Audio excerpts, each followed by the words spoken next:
देखिए हर खबर यहीं पर। सब्सक्राइब कीजिए TV9 भारतवर्ष।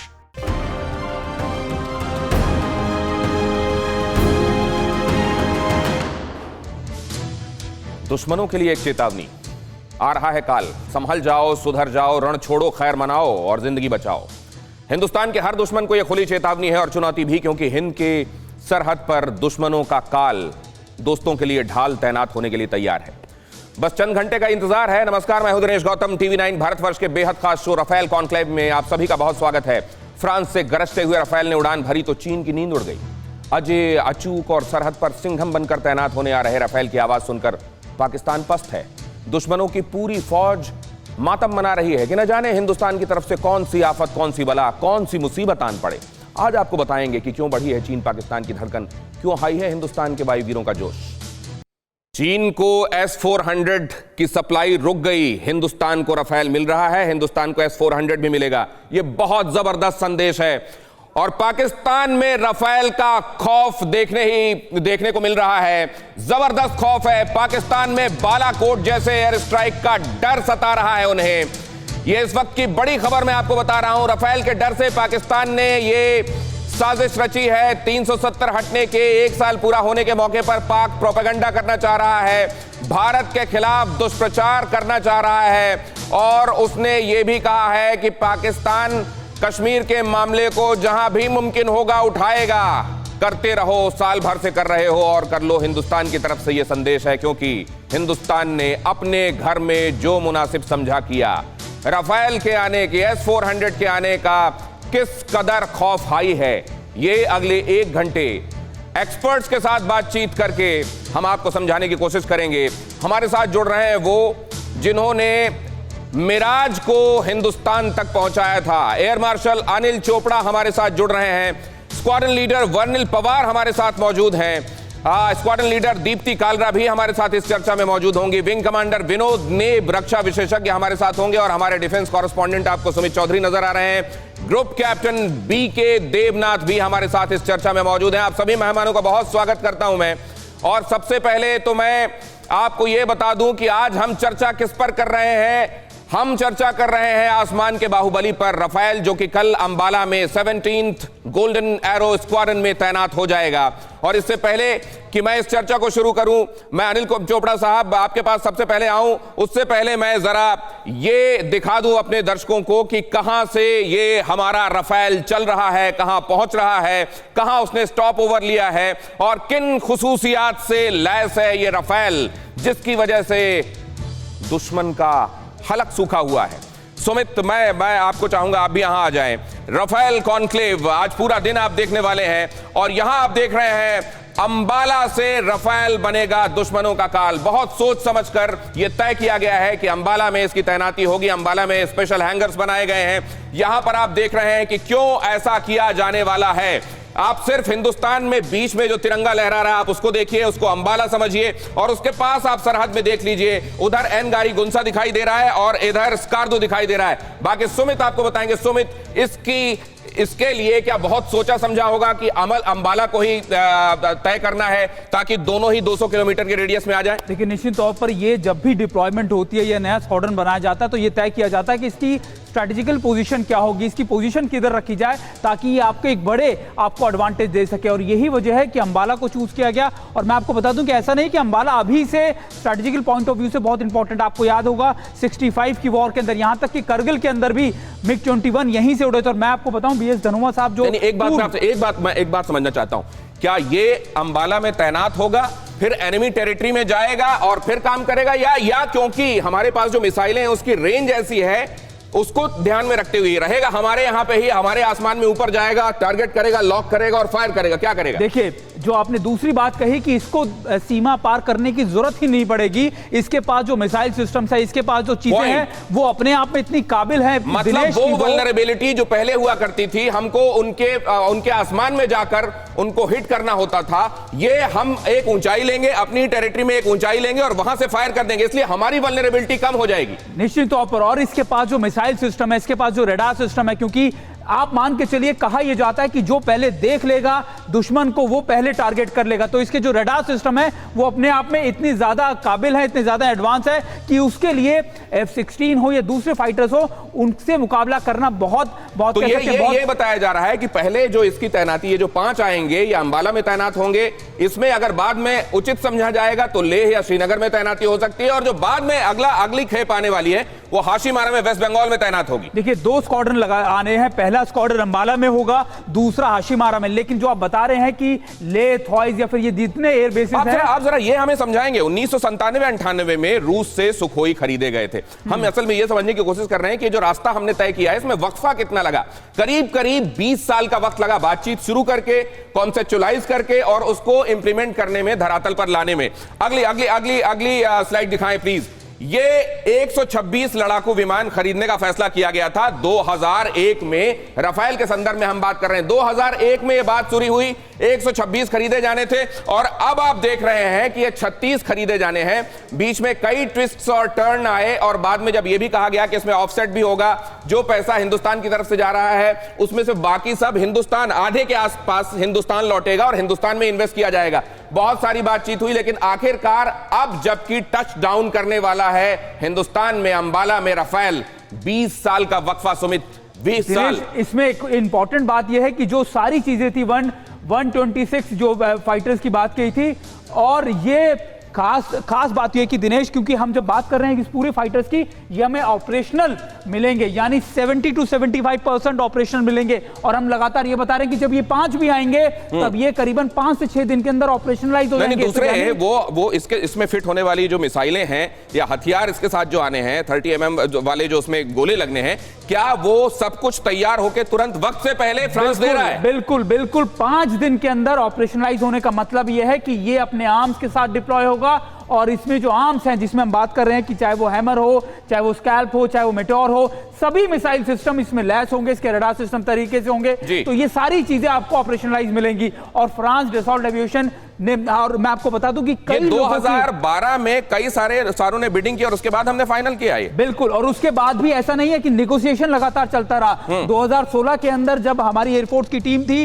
वो इसको नेगोशिएट करती रही, और जब हमें पुख्ता चीजें मानी, हमें हर चीज रेडी टू ऑपरेशनलाइज, हमने अपनी टर्म्स पे बिल्कुल ये डील की है। हमारी अपनी जो जरूरतें थी उसके हिसाब से इसका कॉम्बिनेशन, इसकी स्पेसिफिकेशंस को तय किया गया है। आइए अब मैं चलता हूं अनिल चोपड़ा साहब के पास। अनिल चोपड़ा साहब, मैं आपसे यह समझना चाहता हूं कि आप वहां से मिराज उड़ाकर लाए थे, जो हमारी इंफॉर्मेशन है, वहां से यहां अपने फाइटर जेट को उड़ाकर लाना, कैसी फीलिंग थी आपकी?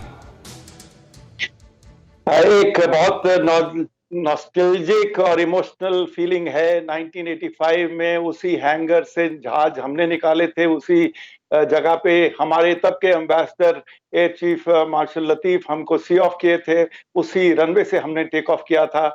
और उस जमाने में एयर टू एयर रिफ्यूलिंग नहीं थी, तो इसलिए 3-4 जगह रास्ते में रुकना पड़ा। मगर देखिए कल जो जहाज टेक ऑफ किए हैं उनकी फर्स्ट लेग 5000 किलोमीटर्स थी, लॉन्ग लेग थी। हालांकि टेल विंड्स होती हैं जब हम यूरोप से इंडिया की तरफ आते हैं, मगर फिर भी 5.5-6 घंटे की कम से कम वो फ्लाइट थी, क्योंकि एयरवेज को फॉलो करना होता है। तो एक इतनी लंबी फ्लाइट थी कि 1 दिन का एक्स्ट्रा रुकना जरूरी था। और अल दफरा यूएई अबू धाबी में वो रुके और कल वो सुबह टेक ऑफ करेंगे। अगली लेग सिर्फ 2700 किलोमीटर है। हालांकि एयर टू एयर रिफ्यूलिंग उनके लिए मिलेगी। पाकिस्तान को अवॉइड करना होता है तो गुजरात से होते हुए आएंगे। और अंबाला बेस बड़े दिन से फुली रेडी है, उनका इंफ्रास्ट्रक्चर तैयार है, टेक्निकल फैसिलिटीज तैयार हैं, और वहां पे सारे वेपन्स और जो भी चीजें हमने इस जहाज की कॉन्ट्रैक्ट में खरीदी हैं वो पहले आ चुकी हैं। तो सर, वहां जब आप लोग की ट्रेनिंग हुई मिराज के संदर्भ में, जब आप लोग ट्रेन किए गए, वो जो पर्टिकुलर एयर बेस है जहां आप लोगों की ट्रेनिंग दी गई, उसके संदर्भ में कुछ चीजें मैं आपसे जानना चाहूंगा। लेकिन देवनाथ साहब के पास चलूंगा। देवनाथ साहब के चेहरे पर एक परपिचुअल स्माइल मैं देख रहा हूं, और क्या वो राफेल के आने के स्वागत के संदर्भ में वो मुस्कुराहट है? देवनाथ साहब जी, सही आपने बोला। पूरे देश में खुशी की लहर छाई हुई है। पूरे वायुसेना का सीना चौड़ा हो गया है, दुश्मन थर्रा रहा है। इंटरनेशनल कम्युनिटी भी जानती है कि इंडियन एयरफोर्स हैज़ अराइव्ड। अब हमारी एयरफोर्स में वो ताकत आ गई है कि ज़रूरत पड़ने पर हम ना सिर्फ पाकिस्तान लेकिन पाकिस्तान के साथ साथ चीन को भी डरा सकते हैं। चीन की जो मिलिट्री लीडरशिप है, चीन की जो पॉलिटिकल लीडरशिप है, वो डरी हुई है। उनको समझ नहीं आ रहा कि चीन की आर्मी, चीन की वायुसेना को वो पैसिफिक फ्रंट में डिप्लॉय करें, ताइवान के पास डिप्लॉय करें, वियतनाम के सामने डिप्लॉय करें, कि उनको वहाँ से डाइवर्ट करके इंडिया में, तिब्बत में लाएं। इतनी खुशी की बात है, आप यकीन नहीं करेंगे कि अब हमारे पास वो मास्टर हथियार अवेलेबल है कि जब युद्ध भूमि में हमारा एयर सुपीरियर फाइटर राफेल आगे बढ़ेगा तो उसकी छत्र छाया में मिग-21, सू-30, मिराज 2000 और जैगुआर भी आगे बढ़कर शत्रु पर प्रहार करेंगे। तो हमारे पास पहले ही बहुत सारे अभेद्य हथियार थे और अब उसके बाद राफेल उस वेपनरी में और जुड़ गया। आपके पास मैं वापस आऊंगा। वर्लिन हमारे साथ हैं और साथ ही दीप्ति हैं। अब हमारे पास ये महिला शक्ति भी एयरफोर्स में जुड़ गई है, पहले से ही जुड़ी हुई थी और अब इसमें और इजाफा हो रहा है। आप दोनों का बहुत स्वागत है। और शक्ति स्वरूपा महिला और साथ में राफेल का साथ। वर्लिन, सबसे पहले आप, क्या फर्क आएगा, क्या डिफरेंशिएशन होगा पहले के मुकाबले अब? देखिए, सबसे पहले मैं बताना चाहूंगी कि इंडियन एयरफोर्स में आज तक 4th जनरेशन फाइटर एयरक्राफ्ट की क्षमता से साथ हम लड़ाई कर सकते थे, मगर अब हमारे पास 4.5 जनरेशन एयरक्राफ्ट का फर्स्ट एयर सुपीरियरिटी फाइटर, जो कि omni role all weather aircraft Indian Air Force में आ रहा है। ये सबसे बड़ी उपलब्धि है। और इसके साथ और चीजें जो साथ में आती है वो है इसका स्मार्ट वेपन सिस्टम। ये कहीं ना कहीं अंबाला में स्थित होने की वजह से हमें दोनों तरफ से फायदे में रखता है। एक, ये हमें पाकिस्तान के खिलाफ एक हथियार होने के साथ एक उच्च श्रेणी देता है, और साथ साथ में ये क्योंकि चाइना के अगेंस्ट अभी चलती अभी जो हालात बने हुए हैं उसमें आप इसको डेटरेंस के तौर पर देखती हैं या ये अब हमारा आक्रमण का हथियार है? मैं आपके पास आ रहा हूं, लेकिन उससे पहले एक अहम खबर बता दूं। ये अहम खबर, राफेल के भारत आने से पहले डरा हुआ है चीन। हिंदुस्तान के खिलाफ चीन ने साजिश रची है। पाकिस्तान, अफगानिस्तान, नेपाल को मिलाना मकसद है। 4 देशों की वर्चुअल बैठक में चीन का ये बड़ा बयान आया है। पाकिस्तान जैसा बने नेपाल, अफगानिस्तान, नेपाल पाकिस्तान जैसा बने, ये कहा जा रहा है चीन के विदेश मंत्री की तरफ से। जिस तरीके से पिट्ठू बना हुआ है पाकिस्तान, उसी तरीके से नेपाल और अफगानिस्तान को भी चीन की चरण वंदना करना चाहिए, ऐसा चीन चाह रहा है। सुमित, ये शेख चिल्ली ख्वाब देखना बंद करेगा? कम से कम नेपाल और अफगानिस्तान के संदर्भ में ये वन ऑफ इंसिडेंट्स हो सकते हैं कि आप किसी महिला को भेजें और उसके जरिए कुछ लोगों को हनी ट्रैप कर लें, लेकिन आप पूरे मुल्क को, जो इतना पुराना संबंधी है हिंदुस्तान का, उसको आप अपनी तरफ तोड़ लें। मुमकिन लग रहा है चीन को? देखिए, चीन कोशिश पूरी कर रहा है दिनेश, लेकिन ये हो नहीं पा रहा है। अफगानिस्तान को लेकर अब चीन ने शुरू कर दिया। आपको याद होगा कि हमने थोड़े दिन पहले समझाया था कि चाबार में घुसने का मकसद चीन का सिर्फ ये था कि वो अफगानिस्तान के अंदर घुस जाए, ना सिर्फ उनकी मार्केट बल्कि लगातार जो सेंटिमेंट्स है अफगानिस्तान और भारत के जो क्लोज टाइज हैं उनको कहीं ना कहीं डिस्ट्रॉय कर दे। और यही उसने नेपाल के साथ भी किया। लेकिन जो लगातार काफी लंबे समय के जो टाइज हैं, आपको याद होगा कि अफगानिस्तान में जब कोविड को लेकर भी भारत ने सपोर्ट किया या फिर दूसरी चीजों को लेकर भी, तो ये टाइज को बर्बाद करना चाह रहा है, इन संबंधों को बर्बाद करना चाह रहा है। लेकिन ये बात मैं आपको बता दूं कि इसको मैं ये तो जानता हूं कि नेपाल को ये बहुत समय तक बरगला नहीं सकता। अफगानिस्तान के संदर्भ में आपकी सोच क्या कहती है? बहुत क्विकली। देखिए, बिल्कुल भी नहीं। अफगानिस्तान एक बहुत क्लोज है, चीन उसको कर भी नहीं पाएगा, क्योंकि अफगानिस्तान के, हमने कभी जब एम्बेसडर से कई लोगों से बातचीत की तो साफ तौर पे कहते हैं कि वो जानते हैं कि चीन का इंफ्लुएंस किस तरीके से, और चीन अपने मतलब के लिए घुसना चाहता है, खासतौर पे सीपेक के लिए या उसकी मार्केट के लिए, अफगानिस्तान की एक मार्केट के लिए। तो ये अफगानिस्तान की सरकार हो या अफगानिस्तान के सिस्टम हो, ये बहुत अच्छी तरीके से जानते हैं। चलिए, अब मैं दीप्ति के पास जा रहा हूं। नभ स्पर्श दीप्तम, touch the sky with glory. और अब राफेल का इसमें इजाफा दीप्ति के पास। दीप्ति, कितनी और प्रदीप्ति बढ़ जाएगी आसमान में हमारी राफेल के आने के बाद? जी दिनेश, जैसा कि हम बहुत बार मिसाइल सिस्टम की बात कर रहे हैं, इस एयरक्राफ्ट में जो लैस है, हैमर है और स्कैल्प है। लेकिन मैं दो बहुत इंपॉर्टेंट चीज़ें आपको बता दूं, मैं एक रडार ऑफिसर रही हूं फौज में, तो इस जहाज के पास एक तो सबसे ज़्यादा जो मेन चीज़ है वो है लेस मैनूवर एरिया। इसको बहुत बड़ा आकाश में एरिया नहीं चाहिए अपने ऑपरेशंस को कैरी आउट करने के लिए। दूसरा है कि स्टेल्थ ऑपरेशंस इतने ज़्यादा हाई हैं कि दुश्मन कितने भी रडार, कितने भी जैमिंग टेक्नोलॉजीज लगा ले, वो इसको पकड़ नहीं पाएगा। तो इस हिसाब से इस जहाज को हम एक ऑलराउंडर कहेंगे। ये एक्चुअल में एक ऑलराउंडर जहाज है जिसके पास नहीं, मेरे को आप, क्योंकि आप राडार विशेषज्ञ हैं दीप्ति, मैं ये समझना चाहूंगा जो इसमें बताया जा रहा है कि एक्टिव इलेक्ट्रॉनिकली स्कैन्ड एरे इसका राडार, सिंथेटिक अपर्चर राडार इसमें, और स्पेक्ट्रा राडार, जरा जल्दी से इसका रोल समझा दीजिए। जी, एक्चुअली क्या है दिनेश, जब भी दुश्मन रडार चलता है तो वो हमारे जहाज को, बिकॉज वहां से रेडियो वेव्स निकलती है और वो जहाज से टकरा के वापस जाती है, तो रडार उसको पकड़ लेता है। बट इसमें इतनी हाई स्टेल्थ टेक्नोलॉजी लगी हुई है, शेफ्स और डेकॉयज ऐसे हैं कि जैसे ही ये उड़ान भरेगा और दुश्मन के रडार से अगर हमें खतरा होगा, उसी टाइम ये स्टेल्थ टेक्नोलॉजीज बाहर निकलेंगी, शेफ्स और डेकॉयज को जहाज छोड़ेगा और एकदम से जो दुश्मन का जहाज है वही जैम हो जाएगा और हमारे जहाज का कोई भी पता नहीं लगा पाएगा। ग्रेट, मतलब इसीलिए शायद क्या ये सेमी स्टेल्थ कहलाता है। मैं आपसे समझूंगा इस बात को भी, लेकिन फिलहाल विनोद साहब के पास में जाऊंगा। विनोद साहब, राफेल की आमद हमारी ताकत में इजाफा और दुश्मनों के लिए क्या संदेश? सबसे पहले देश को और पर्सनली 17 स्क्वाड्रन, 17 स्क्वाड्रन जिसको ये जहाज मिलने जा रहा है, इस स्क्वाड्रन से मैंने 71 का युद्ध लड़ा। नाउ आते हैं राफेल के ऊपर। राफेल बहुत ही आधुनिक जहाज है, 4+ generation. Why I am saying 4+ generation, because इसमें काफ़ी मॉडिफिकेशन किए गए हैं फॉर इंडिया स्पेसिफिक, और वो मॉडिफिकेशन ऐसे हैं कि दुश्मन की हमारी जो स्टैंड ऑफ कैपेबिलिटी है वो ज़्यादा हो गई है, और उनके रेडार को टैकल करने की, ताकि हमारे खुद के सिग्नेचर उनके पास ना हो ठीक से, इसका सिस्टम वैसे बनाया गया है। और जो मिसाइल्स जो ली गई हैं उसमें हमारे पास जो मीटियोर मिसाइल है, स्कैल्प है, और उसका जो रेंज है उसको दुश्मन के पास, किसी के पास भी आज की तारीख में उतनी रेंज में मिसाइल नहीं है एयर टू एयर में।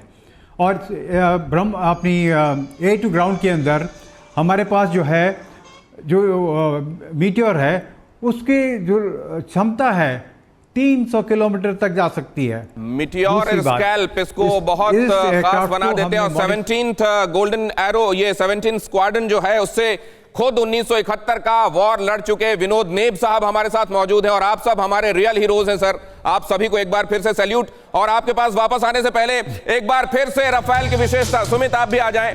राफेल की ये विशेषताएं आपने अभी तक सुना, इसको मनूवर करने के लिए, इसको आसमान में मनूवर करने के लिए बहुत कम जगह चाहिए। J-20 उधर है, चेंगडू दिखाने वाला हाथ है, मारने वाला हाथ नहीं, लेकिन ये लेस मनूवर के साथ बहुत खास, और यहां पर आ रही है वो विशेषता। आपके ज़हन में सबसे बड़ी विशेषता क्या है सुमित? देखिए, इसमें हम लगातार बता रहे हैं, ये राफेल विमान हम अपने दर्शकों को दिखा रहे हैं, और दिखा रहे हैं कि हवा से हवा में मार करने वाली मिसाइल, मारक क्षमता 50 किलोमीटर ये में का है। और दूसरी बात, ये beyond range missile mentor, beyond visual range मतलब जो दिखाई ना दे उस रेंज के आगे। बिल्कुल दिनेश, और मान के चलिए कि ये इसका जो पूरा डिस्टेंस है वो 150 किलोमीटर, लेकिन अगर 100 किलोमीटर के रेडियस में कुछ भी आ जाए तो वो बच नहीं सकता। ये इसकी सबसे खासियत है। ये आप मीटियोर बता रहे हैं, मीटियोर हवा से हवा में मार करेगी, और ये 100 किलोमीटर तक की रेंज में टारगेट को लोकेट करके, लॉक करके डिस्ट्रॉय कर देगी। बिल्कुल, 150 किलोमीटर की इसकी रेंज है, और 100 किलोमीटर की मारक क्षमता ऐसी है कि उससे कोई बच ही नहीं सकता।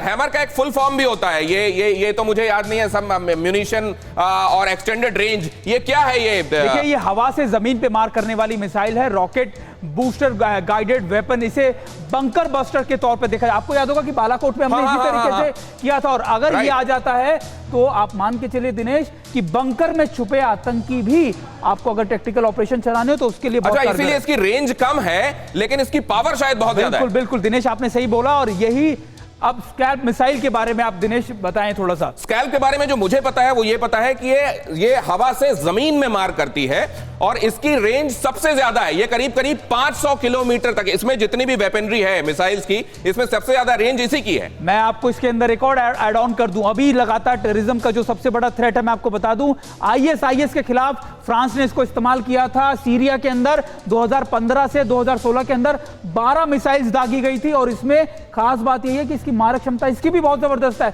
और इसकी रेंज बहुत ज्यादा है, जैसा आपने बताया दिनेश।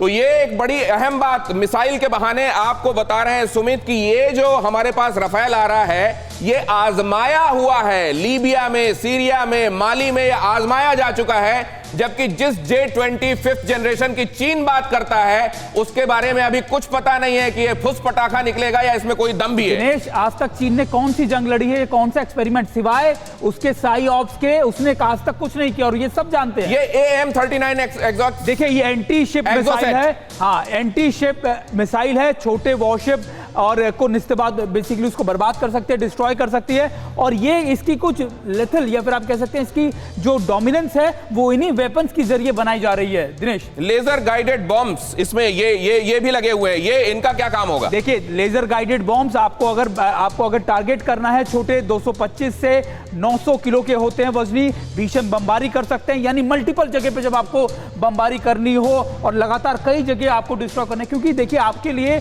कभी भी किसी ऑपरेशन को या दुश्मन की सरहद में जाने के एक महत्वपूर्ण कारण था कि उसके कम्युनिकेशन टावर को, उसकी पोजीशन तो एक साथ बहुत सारे टारगेट्स को आइडेंटिफाई करना और एक साथ कई सारों को नेस्तनाबूद कर देना। बिल्कुल बिल्कुल, ये इसकी कुछ खासियतें हैं दिनेश, जो इसको अपने आप में हम क्यों कह रहे हैं कि हमारी एयर डोमिनेंस बहुत ज्यादा बढ़ जाएगी, वो इन्हीं वजहों से बढ़ जाएगी, इन्हीं मारक क्षमता या फिर इन्हीं जो हथियार है जो इसमें लगे हुए हैं उन्हीं की वजह से बढ़ेगी। नेक्स्टर 30M791 इसकी खासियत क्या है? देखिए ये 30 mm गन है जो मल्टीपल कर सकते हैं, 2500 राउंड्स होते हैं इसमें, आप मान के चलिए, और इसके जो राउंड्स होते हैं वो 2500 प्रति मिनट, निश्चित तौर पर 2500 प्रति मिनट राउंड। बिल्कुल, और ये कुछ चीजें हम लगातार अपने दर्शकों को बता रहे हैं। लेकिन उससे पहले ये बड़ी खबर मैं अपने दर्शकों को बता दूं, TV9 भारतवर्ष पर पहली बार आप देखेंगे रफेल की फैक्ट्री से सीधी तस्वीरें, जिसमें दिखाया गया है कि कैसे इस फाइटर जेट को तैयार किया गया है।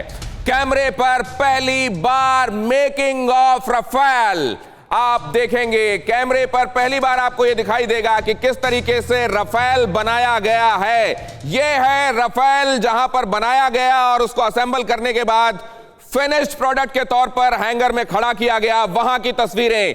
ये TV9 भारतवर्ष एक्सक्लूसिव आप देख रहे हैं, और सुमित इसको और ज्यादा डिफाइन करेंगे। सुमित ये तस्वीरें जरा बयान कीजिए।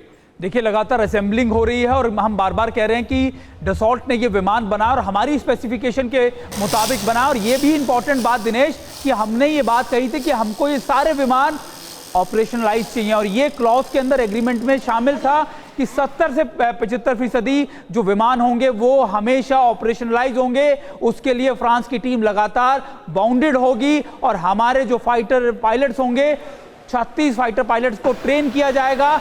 और ये पूरी टीम कितने गई? क्योंकि इसमें यह बताया जा रहा है कि टेक्नीशियंस, इंजीनियर्स, पायलट सारे लोग गए हुए थे। बिल्कुल बिल्कुल, पूरी टीम होती है दिनेश, और एक स्क्वाड्रन के अंदर, क्योंकि लगातार हमारे जो एक्सपर्ट हैं वो भी जानते हैं, क्योंकि उन्होंने फ्लाई किया अंबाला से, 150 से 200 लोगों की जो एक्सपर्ट की टीम होती है एक स्क्वाड्रन के अंदर।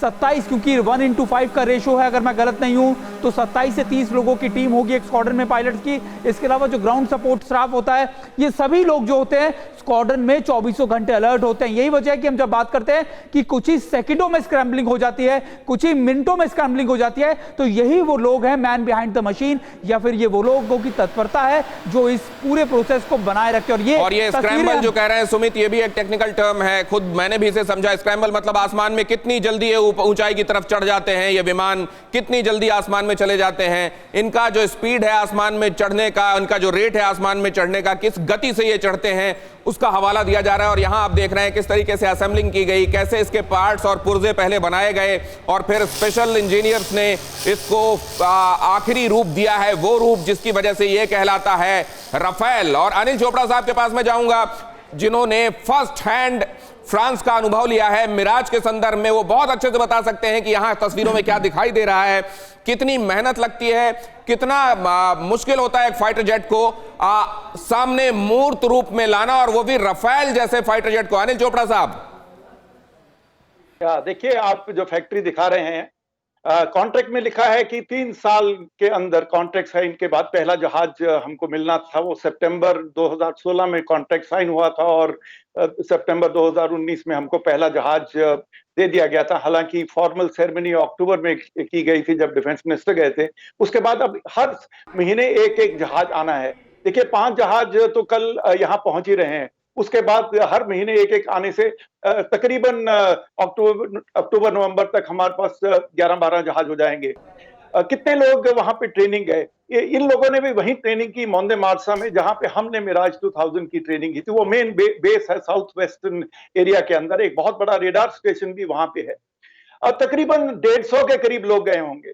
पायलट्स गए अनिल हैं। चोपड़ा साहब, मैं ये जैसे भी आप बोल रहे समझना हैं, चाह रहा था कि इतने सारे मिसाइल्स और इतने सारे उसमें कैनन जब लाद के एक फाइटर पायलट उड़ता है और इतने सारे अपने टारगेट्स को एक लोकेट करना, उनको लॉक करना और उसको डिस्ट्रॉय करना, कितना मल्टी फैसेटेड ब्रेन एक फाइटर पायलट का होता है अनिल साहब? उसमें कोई शक नहीं है। सिंगल आदमी बैठता है एक जहाज के अंदर। देखिए रफाल के अंदर 9.5 टन का एक्सटर्नल लोड है। हमारा जो नेक्स्ट एयरक्राफ्ट है Su-30, उसमें अराउंड 8 टन है और मिराज में 6.3 टन है। इस पूरे इलाके में चाइना और पाकिस्तान में 9.3 टन किसी के जहाज में कैरी करने की कैपेबिलिटी नहीं है। देखिए कितने कंप्यूटर्स हैं। यही बात मैं विनोद नेब साहब से भी समझ लेता हूं। विनोद नेब साहब, जब आप उड़ते थे 1971 की वॉर तो आपने लड़ी भी हुई है। जरा एक फाइटर पायलट की निगाह से बता देंगे कि कितना इंपॉर्टेंट होता है कि आपके पास मशीन कौन सी है? देखिए, ये लोगों को जानना चाहिए, इस जहाज़ के अंदर पहले जो कैरिंग कैपेसिटी है 14 हार्ड पॉइंट्स हैं। दैट मीन्स मल्टीपल वेपन आप एक साथ ले जा सकते हैं। इसमें 10 टन का लोड आप वेपन का ले जा सकते हैं। 10 टन मतलब जो हमारे पुराने AN-12 बड़े जहाज़ थे उसका जो वज़न था ये बाहर अपने साथ कैरी कर सकता है। तो ये एक जहाज़ इतना आधुनिक है कि मल्टीपल टारगेट्स इसको एंगेज करने का मौका मिल सकता है अगर टारगेट्स अवेलेबल हैं।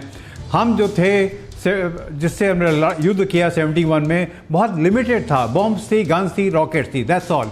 इसमें इसके अलावा बहुत कुछ है। तो ये आधुनिक जो जहाज़ हमारे पास आया है, हिंदुस्तान की क्षमता बहुत बढ़ेगी। बहुत सोच समझ के ये एयरफोर्स ने फैसला लिया था। बहुत सोच समझ कर लिया गया ये फैसला था। राफेल की डील को जब फाइनलाइज किया गया था। नेब साहब, आपके पास में वापस लौट रहा हूं। टेलीविजन कैमरे पर पहली बार वो फैक्ट्री हमारे दर्शक देख रहे हैं। TV9 एक्सक्लूसिव तस्वीरें ये आप देख रहे हैं जहां पर राफेल को बनाया गया, असेंबल किया गया, फिनिश प्रोडक्ट के तौर पर तैयार किया गया, हैंगर में खड़ा किया गया और उसके बाद हवाले किया गया हिंदुस्तान के। 5 आ गए हैं, 36 आने हैं। इसमें से 28 सिंगल पायलट के साथ होंगे और बाकी होंगे डबल पायलट्स जिसमें सीट हो सकेंगे एक साथ। सुमित, ये तस्वीरें जहां पर हम इसको असेंबल होता हुआ देख रहे हैं, ये एक फाइटर जेट बनाने में जो पूरी टेक्नोलॉजी, जो पूरा मैन पावर जो लगता है, वो एक फाइटर जेट बनाने में कितनी मशक्कत के तौर पर आप देखते हैं? देखिए उसके बाद मशक्कत होती है उसके एयर ट्रायल्स के अंदर, क्योंकि अनिल चोपड़ा सर हैं और ये जानते होंगे कि जब पायलट्स उसके अंदर सॉटी भरते हैं तो वो भी एक बड़ा चैलेंजिंग होता है। साल भर का वक्त लगा हमारे पायलट्स को इस पर ट्रेन होते हुए। और ये भी इंपॉर्टेंट है दिनेश कि मैं आपको बताऊं कि हमने कल ना सिर्फ अपने दर्शकों के लिए ये दिखाया था कि कैसे फ्रांस के ही एक पायलट ने हमें फर्स्ट हैंड एक्सपीरियंस बताया। उसने TV9 भारतवर्ष के लिए सॉटी की और ये बताया कि कैसे ये फाइटर एयरक्राफ्ट जो है वो डोमिनेट करेगा। और अब दोबारा से हम अपने दर्शकों तक ये तस्वीरें सीधे तौर पर पहुंचा रहे हैं, यानी ग्राउंड की हर एक तस्वीरें हैं। ये एक्सक्लूसिव तस्वीरें हैं TV9 भारतवर्ष पर। और इससे पहले कि मैं बर्लिन के पास जाऊं, एक बार फिर से अपने दर्शकों को बता दूं कि एक्सक्लूसिव तस्वीरें राफेल की फैक्ट्री से, Dassault एविएशन की फैक्ट्री से आप तक सीधे पहुंच रही हैं TV9 भारतवर्ष के जरिए। बर्लिन के पास मैं एक बार फिर से चलता हूं। बर्लिन, इन तस्वीरों के मुतालिक अगर आप देख पा रही हैं और कुछ बयान करना चाहें। तस्वीरों से मुझे सबसे पहली चीज ये पता चलती है कि जैसे आपने पहले ही बता दिया है कि एक फाइटर एयरक्राफ्ट को बनाने में कितनी मशक्कत लगती है। तो आप सोच सकते हैं कि अंबाला में जो कॉन रेज हो रहा है उसके पीछे कितनी बड़ी एक मैन पावर है, कितनी different branches of Indian air force है जो सालों से काम कर रही है। और ये जो गोल्डन एरो स्क्वाड्रन जो रेज होने वाला है उसमें पायलट के साथ साथ वहां के radar technician, fighter controller, man power जो कि उसका मेंटेनेंस करेंगे, उन सब की कितनी प्रोफेशनल नॉलेज हाई होनी चाहिए, अवेयरनेस कितनी हाई होनी चाहिए, ये हमें इससे पता चलता है। तभी इन सब के अमेलगमेशन से हम ये एक पॉलिटिकल ऑफेंसिव सिग्नलिंग चाइना को दे पाएंगे। ये ताकतें जब बढ़ती हैं, देवनाथ साहब से मैं ये भी समझूंगा, देवनाथ साहब, क्योंकि जब वेपनरी आपकी स्टेट ऑफ द आर्ट होती है, आपकी ताकत में और इजाफा होता है, और फिर आप किसी से टेबल पर बैठकर नेगोशिएट करते हैं, तो मुझे लगता है पूरा सिनेरियो बदल जाता होगा देवनाथ साहब। दुरुस्त। जब भी दुश्मन से बात करनी है तो मजबूती से बात करनी है। दुश्मन को पता होना चाहिए कि पूरा देश उस पायलट के पीछे खड़ा है। उसके पास जो हथियार हैं वो इतने विध्वंसक हैं कि दुश्मन ने अगर ज़रूरत की हमला करने की तो हमारा पायलट, हमारा हवाई जहाज और हमारे मिसाइल और बम दुश्मन को नेस्तनाबूद कर देंगे। देखिए, कोई भी दुश्मन अगर आपको भांप जाता है कि आप कमज़ोर हैं और आप युद्ध लड़ने की परिस्थिति में नहीं हैं, तो दुश्मन आप पर ना सिर्फ मिलिटरली वरन डिप्लोमेटिकली और पॉलिटिकली भी हावी हो जाता है। दुश्मन को पता होना चाहिए कि अगर उसने हमारी तरफ टेढ़ी नज़र से देखा तो हम उसकी दोनों आंखों को फोड़ डालेंगे। उसके पॉलिटिकल लीडरशिप को पता होना चाहिए कि military victory over Indian arm forces is not possible. इस जहाज के आने के बाद the entire concept of land air warfare has changed. आज जब युद्ध होता है तो हमारी थल सेना, हमारी फौज जमीन से दुश्मन पर हमला करती है। दुश्मन को तो आपने जो बहुत महत्वपूर्ण बात कही वो ये कही कि आप बातचीत की टेबल पर बैठे हुए भी शक्तिशाली तब होते हैं जब आपके पास वो साजो सामान होता है जिसको देखकर दुश्मन थर्राता है। नेगोशिएशन में आप जेन्युइन को जेन्युइन भी तभी कह सकते हैं जब आपके पास ताकत हो, स्ट्रेंथ हो। कम से कम चाइना जैसा मुल्क तो सिर्फ स्ट्रेंथ की भाषा समझता है, उसी का सम्मान करता है। चाइना, पाकिस्तान, ये दो एडवर्सरीज, इनका एयर डोमिनेंस, और अब राफेल के आ जाने के बाद हमारा एयर डोमिनेंस, इसका कंपैरिजन हम आपको दिखाएं। उससे पहले ये बड़ी खबर, चीन के आसमान में उड़े अमेरिकी लड़ाकू विमान, शंघाई के 76.5 करीब 77 किलोमीटर तक आए अमेरिकी विमान। अमेरिकी विमान देखकर चीनी वायुसेना बेहद हैरान। चीन और अमेरिका के बीच टेंशन और बढ़ सकता है। दक्षिण चीन सागर को लेकर चीन अमेरिका में तनातनी वैसे ही चल रही है। लाइव फायर ड्रिल किया था गोंगडोउ में चीन ने, और उसके बाद अमेरिका ने एक तरीके से उसका जवाब दिया है। बहुत करीब पहुंच गए हैं वो चाइना के, और अगर ये हेयर ट्रिगर अलर्ट पर बैठी हुई दुनिया अगर थोड़ा सा भी इधर उधर हुआ तो वॉर को कोई नहीं रोक सकता। और इससे पहले कि हम आगे जाएं, आइए आपको यह कंपैरिजन दिखाते हैं। J-20 दिखाने वाला थप्पड़, F-16 और J-17 भी। J-17 जो चीन के लिए कबाड़ा हो गया, बोला पाकिस्तान तू ले जा। हमारे पास अब राफेल, आइए दिखाते हैं आपको एयरक्राफ्ट।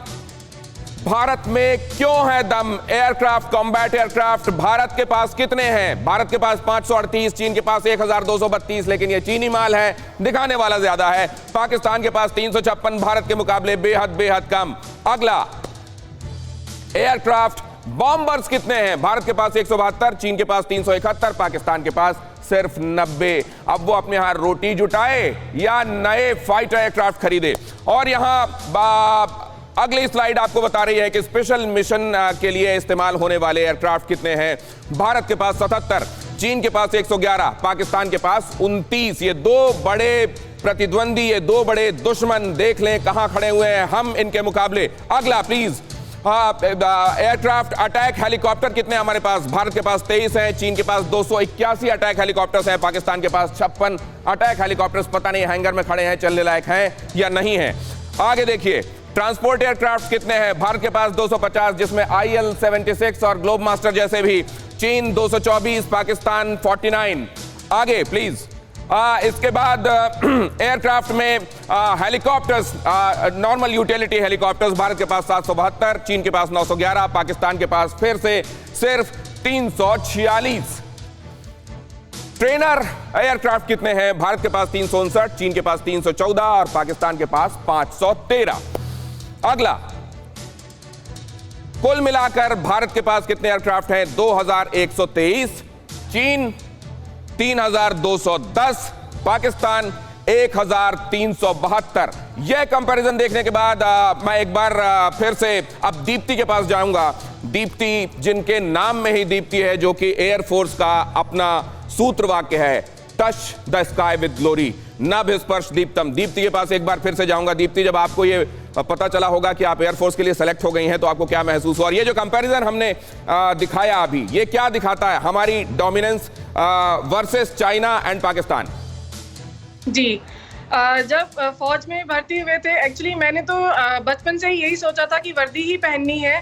तो जब वर्दी हासिल हुई तो बहुत गर्व हुआ, और आज उससे भी ज्यादा गर्व हो रहा है कि भले ही आज हम रिटायर होकर यूनिफॉर्म नहीं पहन रहे हैं, पर दिल से फौज अभी भी अंदर है, दिल से फौजी हैं।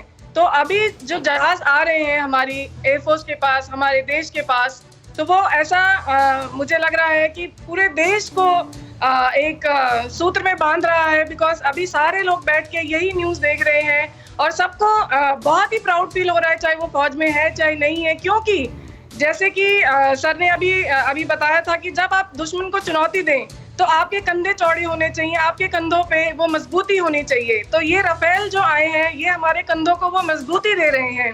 और सबसे बड़ी बात तो ये है, मैं ये भी जानना चाहता हूँ, और ये अनिल चोपड़ा साहब बताएंगे। अनिल चोपड़ा साहब, नंबर्स तो हमने देख लिए किसके पास कितने हैं, लेकिन पाकिस्तान के खड़े खड़े जंग खा रहे हैं, या इनमें से कुछ चलने वाले हैं भी, और डालने के लिए पेट्रोल है क्या उड़ाने के लिए उनके पास? देखिए, मैं इस सब्जेक्ट पे ज्यादा नहीं घुसना चाहता, क्योंकि ये तो उनका सब दुनिया जानती है। ये दुनिया जानती है। और देखिए, ये है एक भारतीय वायु सैनिक अनिल चोपड़ा। अगर यही आप पाकिस्तान को मौका दे देते अपने दुश्मन के बारे में बात करने की, तो बेशक मादा नहीं होता, कहने का मुंह नहीं होता, लेकिन फिर भी मुंह चला देते। सुमित के पास मैं एक बार फिर से आता हूं। सुमित, जब ये कंपैरिजन हम देखते हैं, क्योंकि मेंटेनेंस आसान नहीं होता, उनको चलता रखना, उनके लायक ट्रेनिंग रखना, उनको बनाए रखना, और फिर उसको काम लायक रखे रहना, ये बहुत मुश्किल काम है। इस हिसाब से आप कहां देखते हैं कि इसको चीन निश्चित रूप से कर पा रहा होगा? देखिए, सबसे ज़्यादा दिक्कत आती है दिनेश उनके ऑपरेशनलाइज होने के लिए। कोई भी स्क्वाड्रन आपके पास हो, कोई विमान हो, उसमें से कितने % आपके पास ऑपरेशनलाइज हैं तुरंत, ये सबसे महत्वपूर्ण होता है। और मैं एक छोटा सा कंपैरिजन हो सकता है कि मैं कहीं गलत भी हूं, लेकिन अगर जहां तक मेरी जानकारी कहती है कि सुखोई के साथ ये है कि 50 to 60% उसके ऑपरेशनलाइज रहते हैं। तो और लेकिन जब राफेल आएंगे तो ये हमारे क्लॉज में साफ तौर पर मेंशन है कि 70 to 75% हमें हमेशा ऑपरेशनलाइज चाहिए। तो ये कुछ चीज़ें होती हैं जो आपकी एयर डोमिनेंस को या फिर एयर पावर को बढ़ाती हैं। और इसके अलावा आपके कितना टेक्निकल स्टाफ उसको लेकर की जानकारी रखता है, प्रशिक्षित है, उसमें ट्रेंड है, आपके पायलट्स कितने ज्यादा ट्रेन है, ये कई चीजें होती हैं जिसमें लंबा वक्त लगता है। सुमित, मैं आपसे ये भी जानना चाहूंगा कि जब ये राफेल हिंदुस्तान आ रहा था, तो फ्रांस ने साथ में एक ट्वीट करके बताया कि आइए साथ में आसमान छुएं। इसके मायने क्या थे? लेकिन उससे पहले एक बड़ी खबर मैं बता दूं अपने दर्शकों को। TV9 भारतवर्ष पर राफेल के पहले पायलट कोमोडोर हिलाल अहमद पहला राफेल उड़ाते हुए दिखाई देंगे। राफेल उड़ाते हुए हिलाल अहमद आपको नजर आएंगे। ये है हिंदुस्तान, जहां कोमोडोर हिलाल अहमद भारत के लिए पहला राफेल लेकर आएंगे।